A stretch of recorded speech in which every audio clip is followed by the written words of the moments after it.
Hello friends, welcome to our channel. ಈ ವಿಡಿಯೋದಲ್ಲಿ ಕೆಮಿಸ್ಟ್ರಿಯ ಪಾಸಿಂಗ್ ಪ್ಯಾಕೇಜ್ ಸೀರೀಸ್ ಒಳಗಡೆ ನೈಟ್ರಿಕ್ ಆಸಿಡ್ ನ ಉಪಯೋಗಗಳು ಏನು, uses of nitric acid. So nitric acid ನ ಅಪ್ಲಿಕೇಶನ್ಸ್ ಅಂತ ಹೇಳ್ಬೋದು ಅಥವಾ HNO3 ಯೂಸಸ್ ಬಗ್ಗೆ 3 ಮಾರ್ಕ್ಸ್ಗೆ ನಾನು ಇಲ್ಲಿ ಮಾಹಿತಿಯನ್ನು ಕೊಡ್ತಾ ಇದ್ದೇನೆ.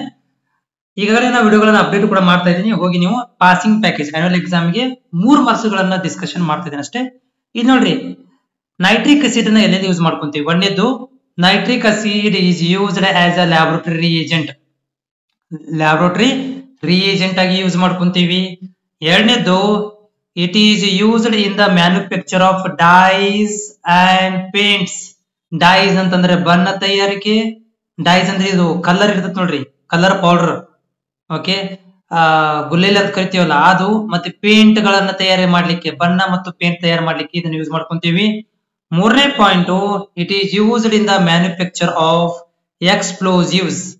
ಎಕ್ಸ್ಪ್ಲೋಸಿವ್ ಅಂತಂದ್ರೆ ಈ ಪಟಾಕಿ ಬಾಂಬ್ ತಯಾರಿಕೆಗಳಲ್ಲಿ TNT ಬಾಂಬ್ ಅಂತ ಕರೀದು. TNT ಅಂದ್ರೆ ಒಂದು ಬಾಂಬ್ ತಯಾರು ಮಾಡ್ಲಿಕ್ಕೆ. ಸೊ ಬಾಂಬ್ ಗಳ ತಯಾರಿಕೆಯಲ್ಲಿ ಕೂಡ ಇದನ್ನ ಯೂಸ್ ಮಾಡ್ಕೊಂತೀವಿ. ಆಮೇಲೆ ನಾಲ್ಕನೇ ಪಾಯಿಂಟ್ ಏನಂತಂದ್ರೆ, it is used in the manufacture of medicines and drugs. Okay, medicine ಮತ್ತು ಡ್ರಗ್ಸ್ ತಯಾರಿಕೆಗಳಲ್ಲಿ ಕೂಡ ಇದನ್ನ ಯೂಸ್ ಮಾಡ್ಕೊಂತೀವಿ. ಐದನೇ point, it is used as a rocket fuel. Rocket ಗಳಲ್ಲಿ ಫ್ಯೂಯಲ್ ಆಗಿ ಯೂಸ್ ಮಾಡ್ಕೊಂತೀವಿ. ಬಿಕಾಸ್ ಯಾಕಂತಂದ್ರೆ it is a good oxidising agent. ಇದೊಂದು ಗುಡ್ ಆಕ್ಸಿಡೈ, ಯಾಕಂದ್ರೆ ಇಲ್ಲಿ HNO3 3 ಆಕ್ಸಿಜನ್ ಇರೋದ್ರಿಂದ ಇದು ಗುಡ್ ಆಕ್ಸಿಡೈಸಿಂಗ್ ಏಜೆಂಟ್ ಅಂತ ಕರಿತೀವಿ.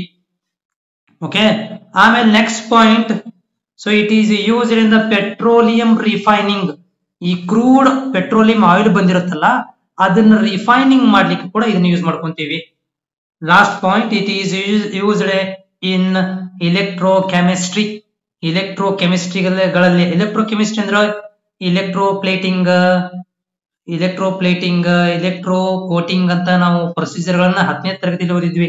ಅಲ್ಲಿ ನಾವು ಇಲೆಕ್ಟ್ರೋ ಪ್ಲೇಟಿಂಗ್ ಗಳನ್ನ ಮಾಡ್ಲಿಕ್ಕೆ, ಇಲೆಕ್ಟ್ರೋ ಕೋಟಿಂಗ್ ಗಳನ್ನ ಮಾಡ್ಲಿಕ್ಕೆ ಇಲೆಕ್ಟ್ರೋ ಕೆಮಿಸ್ಟ್ರಿ ಅಪ್ಲಿಕೇಶನ್ ಆಗಿ ಇದನ್ನು ಕೂಡ ನಾವು ಯೂಸ್ ಮಾಡ್ಕೊಂತೀವಿ ನಮ್ಮ ನೈಟ್ರಿಕ್ ಆಸಿಡ್ ಅನ್ನ. ಇಷ್ಟು ಪಾಯಿಂಟ್ಗಳು ನೀವು ಬರೆದರೆ 3 ಮಾರ್ಕ್ಸ್ಗೆ ನಿಮಗೆ ಏನಾಗುತ್ತಪ್ಪ ಅಂತಂದ್ರೆ ಸಫಿಶಿಯಂಟ್ ಅನ್ಸುತ್ತೆ.